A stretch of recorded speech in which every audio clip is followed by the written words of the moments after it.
అంటే ఆ ఫస్ట్ దానికి ఎఫ్ఐఆర్ కూడా పెట్టాలన్నమాట. ఈ రెండో దానికి అనుమానిస్తున్నాం, ఇంకా వెరిఫై చేసుకోవడానికి కావాలి అన్నటువంటి పాయింట్ మీద కూడా అడగచ్చు. ఇది కూడా త్రూ సదర్ సంస్థలే రికార్డ్ చేయడం.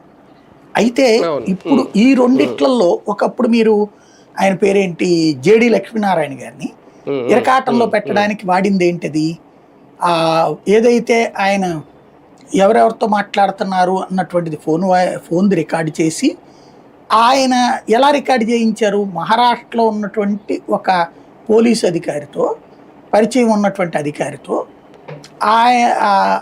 ఏది ఈయన్ని ఏదో కేసులో నిందితుడు అన్నటువంటి పేరు పెట్టి అక్కడ ఎఫ్ఐఆర్లో పెట్టించి ఈయన ఫోన్ ట్యాపులు చేయించారు.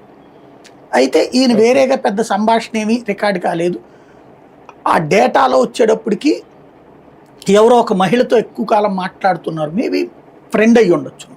కానీ అమ్మాయి పేరు అది బయట పెట్టేటప్పటికి అమ్మాయి క్యారెక్టర్ అది అసాసినేట్, ఏదో కుటుంబపరమైన గొడవలు అవి వస్తాయి అని, లేకపోతే ఏదో ఇష్యూ అవుతుంది అన్న ఉద్దేశంతో ఆయన ఆ టైంలో ఎదురు కేసు కూడా పెట్టారు. ఆ తర్వాత సైలెంట్ అయిపోయారు ఆయన. ఆ తర్వాత నా కేసు ఫాలోఅప్ చేయాలి, విత్డ్రా చేసేసుకున్నారు, లైట్ తీసుకున్నారు. అది అట్లాంటివి చేసినటువంటిది ఉంటుంది. ఇది అనుమానితం.